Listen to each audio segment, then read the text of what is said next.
एक तरफ है एमसीयू, दूसरी तरफ है जेम्स गन की डीसीयू, बीच में है महान Sony Marvel universe. Are you serious? और इन सब के बीच में डीसी वाले चला रहे अपना एल्सवर्ल्ड, जिसमें शामिल है वॉकिन फिनिक्स का जोकर वाली दुनिया और मैट रिव्स की बैटमैन की दुनिया। उसी बैटमैन की दुनिया का स्पिन ऑफ सीरीज आया है जिसका टाइटल है द पेंगुइन, जिसका आया है पहला एपिसोड। तो अगर आप पहले एपिसोड को लेकर स्पॉयलर्स नहीं चाहते तो वीडियो स्किप कर दो, क्योंकि इस वीडियो में स्पॉयलर्स होंगे और मैं बजा देता हूँ स्पॉइलर अलर्ट घंटी, क्योंकि ये है पेंगुइन एपिसोड 1 ब्रेकडाउन वीडियो। उससे पहले लाइक सब्सक्राइब कर दीजिएगा, नोटिफिकेशन घंटी बजा दीजिएगा ताकि अपडेट्स मिलते रहे आप लोगों को। और वेलकम टू द चैनल, जो प्लेटफॉर्म है एमसीयू, डीसी और फिल्मों की हर खबर का just a review. Matt Reeves की 2020 में रिलीज मूवी द बैटमैन, जिसमें बैटमैन बने थे रॉबर्ट पैटिंसन, रिडलर बने थे पॉल डेनो और सेलेना काइल और कैटवुमन बनी थी ज़ोई ग्रेविट्स। पर अगर उसमें किसी ने बाजी मार दी थी वो थे Colin Farrell as the Penguin. बहुत सारे मेकअप के साथ ये मानना मुश्किल ही नहीं, नामुमकिन था कि ये आदमी है। Okay, what? ये सीरीज कॉलिन के पेंगुइन की कहानी को कह रही है। कौन है पेंगुइन डीसी कॉमिक्स की दुनिया में? ऑसवर्ल्ड कॉबलपॉट था एक क्राइम बॉस जो बैटमैन की रॉक विलन में सबसे फेमस विलन में से एक था। ऑसवर्ल्ड फिजिकली एक लंबे नाक, छोटी कद और मोटापे की वजह से पेंगुइन नाम से फेमस होने लगा था, जो लोग ऐसे मजाक उसे बुलाते थे कॉमिक्स में। एक्टर डैनी डेविटो ने 1992 की फिल्म बैटमैन रिटर्न्स में इस किरदार को निभाया था, बिल्कुल कॉमिक एक्यूरेट गुफीनेस के साथ। कॉलिन फेरल का इंटरप्रिटेशन थोड़ा अलग था। कॉमिक्स में पेंगुइन अमीर घर से आया था, पर द बैटमैन की दुनिया में पेंगुइन गरीब घर से आया था जो अभी भी स्ट्रगल कर रहा है, क्राइम बॉस नहीं बना।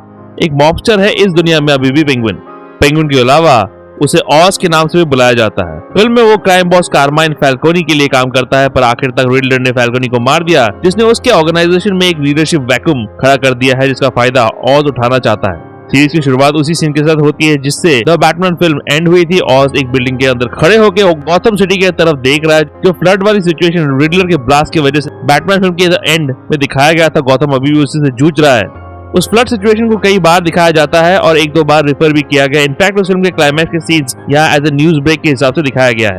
द बैटमैन फिल्म में दिखने वाली जेम लॉसन, जो फिल्म में बेला रेल का किरदार निभाती है, वो दिखती है इस एपिसोड की शुरुआत में कैमियो में, जहाँ वो बैटमैन पर रिफर करती है एज गॉथम का प्रोटेक्टर। बैटमैन 2 बार रिफर हुआ है इस एपिसोड में। जेमी अभी गॉथम की मेयर है और वो दिखती है स्लिंग के साथ, क्योंकि फिल्म में रिडलर ने उस पर गोली चला दी थी।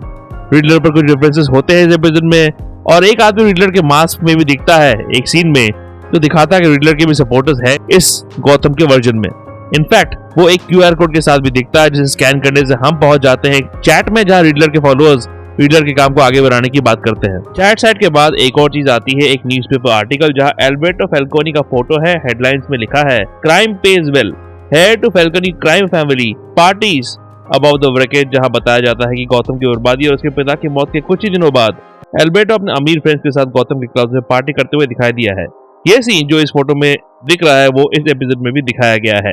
एपिसोड की शुरुआत में कुछ न्यूज चैनल दिखते हैं, तो मेंशन करते हैं मेयर डॉन मिचेल जूनियर की मौत के बारे में, जिसे बैटमैन मूवी में रिडलर ने ओपनिंग सीन में मार दिया था। ये news channel fiction news channel है जो उस मूवी में दिखे थे। और खबर आती है कारमाइन फैल्कोनी की मौत के बारे में, जो बैटमैन के आखिरी पलों में हुआ था। पर यहाँ फोटो जॉन टोटोरो का नहीं दिखता, जिन्होंने उस फिल्म में कारमाइन का किरदार निभाया था, पर दिखता है मार्क स्ट्रॉन्ग का फोटो, जो इस सीरीज में कारमैन का किरदार निभा रहे हैं। जॉन शेडलिंग की वजह से इस किरदार को नहीं निभा पाए। कुछ फिक्शनल कॉमिक टाउन्स के नाम भी लिखे आते हैं, जिनमें शामिल है Gotham Heights, Grand Park, Black Gate Isle, Old Gotham, China Town, Bowery वगैरह वगैरह वगैरह। और दिखता है एक छाते के साथ कॉमिक्स में पेंगुइन, और छाते का बड़ा लंबा और फेमस कनेक्शन है। वो अपने छाते का इस्तेमाल वेपन्स के हिसाब से करता है। उसके छातों में होते हैं घातक गोलियां जो पेंगुइन खुद बनाता है, पर क्योंकि मैट रिव्स की दुनिया को ग्राउंडेड रखा गया, हो सकता है कि छाते के अंदर गोली कभी ना दिखे। और छाते के साथ घुस रहा आइसबर्ग लॉन्ज में। कॉमिक्स में पेंगुइन का लॉन्ज था और ये फिल्म में भी दिखाया गया था। उस लॉन्ज में ऑज एक तिजोरी को खोल के निकालता है बहुत सारे फाइल्स, जिसमें से एक नाम है सेबेस्टियन हाइटी का, जो कॉमिक्स से लिया हुआ है। कॉमिक्स में ये आदमी था काउंसिलमैन सेबेस्टियन हाइटी, जो एक करप्ट गॉथम पॉलिटिशियन था। अभी इस रूम में आ जाता है कारमाइन फैल्कोनी का बेटा एल्बर्टो फैल्कोनी, जिसे निभा रहे हैं माइकल डीकन। कॉमिक्स में एल्बर्टो को कहा जाता है हॉलिडे किलर, जो खून की होली खेलता है क्राइम की दुनिया में, कभी अपनी फैमिली मेंबर्स को मार के, कभी दुश्मनों को मार के। हालांकि सीरीज में ऐसा कुछ नहीं होने वाला, क्योंकि ऑज ने उसे इमीडिएटली गोली मार के खत्म कर दिया। एल्बर्टो ने पहना हुआ है अपने पिता की अंगूठी, जो एक्चुअली कारमाइन ने अपने दुश्मन सैल्वेटर मेरोनी से लिया था, उसे ड्रग्स केस में जेल करवा के, जिसका मेंशन बैटमैन मूवी में भी देखा गया था। मेयर मिचेल के दीवार पर इस इंसिडेंट का एक चित्र टंगा हुआ दिखता है। ये रिंग कारमैन के हाथों में पूरी मूवी में देखा गया था। सैल्वाडोर कॉमिक्स का ही किरदार है क्राइम बॉस। इस सीरीज में इस किरदार को निभा रहे क्लैंसी ब्राउन, जो हॉलीवुड में कई बार विलेनस रोल्स में दिख चुके हैं। एक वक्त में एक फोन में लिखा आता है गॉथम नाइट, जो एक प्रचलित डीसी गेम और सीरीज का नाम है। एल्बर्ट और ऑज के बीच कन्वर्सेशन में गैंगस्टर की बात होती है जिसका नाम बोला जाता है रेक्स कैलिब्रिस, जिसे ऑज फॉलो करता है। ये किरदार कॉमिक्स से लिया हुआ है। रेक्स को कॉमिक्स में जाना जाता है एज द लायन। यह आदमी एक रॉबिन हुड टाइप फिगर था डीसी कॉमिक्स में, जो गौतम में ऑपरेट करता था फैल्कन मरोनीज के आने से पहले। ऑज दिखता है अपने पर्पल गाड़ी में, जो द बैटमैन मूवी में देखा गया था। पर्पल एक्चुअली कॉमिक्स में पेंगुइन का फेवरेट कलर है। हालांकि वो गाड़ी फिल्म में बर्बाद हो गई थी, तो लगता है ऑज ने एक नई गाड़ी खरीदी होगी इस सीरीज में। ऑज का एक सीन होता है जॉनी विटी और मिलोस ग्रापा के साथ, जिन किरदारों को निभा रहे हैं एक्टर्स माइकल केली और जेम्स मैडियो रिस्पेक्टिवली। ये दोनों कॉमिक्स में कारमैन के बॉडीगार्ड्स के हिसाब से दिखते हैं। विटी एल्बर्टो के विक्टिम्स में से एक था कॉमिक्स में, पर एल्बर्टो तो मर चुका है इस सीरीज में, तो हो सकता है विटी किसी और का टारगेट बन जाए इस सीरीज में, और वो कोई और हो सकती है कारमैन की बेटी सोफिया फैल्कोनी, जिस किरदार को निभा रही हैं क्रिस्टीन मिलोटी, जो प्रचलित sitcom how I met your mother में एक्चुअल मदर बनी थी, पर यहाँ बनी है the dark victory comic run में दिखी द हैंगमैन। सोफिया ने कॉमिक्स में डीसीपीडी के कई लोगों को मरवा दिया, इसीलिए उसे हैंगमैन का नाम मिला, और लगता है ये सीरीज में ये ऑलरेडी हैंगमैन बन चुकी है, एज वो अभी अभी आर्कम से आई है अपने दिमाग का इलाज करवा के। मतलब कारमाइन भाई साहब के खून में ही कमी है, दोनों खून ही दरिंदे निकले। एक्चुअली तीनों, अगर आप जोई क्रेविट्स के किरदार सेलेना काइल को देखें, जो द बैटमैन फिल्म में कंफर्म किया गया था, कारमाइन की नाजायज बेटी है। बात तो सही है। क्रिस्टीन ब्रिलियंट है अपने रोल में, जो मुझे हीथ लेजर की जोकर की याद दिला रही थी। वही आंखों में रिस्ट्रेंट पागलपन जो कभी न कभी फटेगी। और हाँ, Arkham asylum by name mention होता है यहाँ पर, वो शेडी एसाइलम जहाँ पागल बैटमैन विलेंस का इलाज होता है कॉमिक्स में। ऑज अपनी माँ के साथ मिलने जाता है।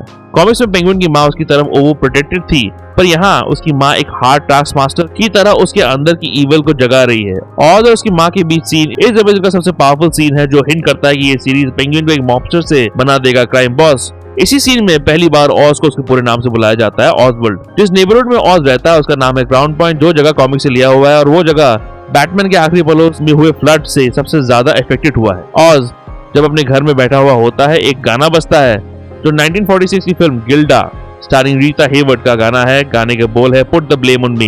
पेंगुइन गाड़ी में पहुंचता है आइसबर्ग लॉन्च, जहां बगल के दुकान में लिखा है बर्जिस ज्वेलरी, जो रेफरेंस है एक्टर बर्जिस मेरेडिथ पर, जिन्होंने 1966 की द बैटमैन टीवी सीरीज में पेंगुइन का रोल निभाया था। आखिर के चेस सीन के दौरान दिखता है पेरेग्रिनेटर क्लब, जो डीसी कॉमिक से लिया हुआ है, जहां गौतम के बड़े बड़े लोग पार्टी करते हैं। ये पर्पली विलन का सीरीज द पेंगुइन काफी बढ़िया लगा मुझे, और मैं इंट्रिग्ड हूँ कि क्या होने वाला है यहाँ पर। जानने के लिए लाइक सब्सक्राइब कर दीजिएगा। कमेंट सेक्शन में बताओ कैसा लगा आप लोगों को। एपिसोड 1 जियो सिनेमा पर स्ट्रीम हो रहा है ये सीरीज।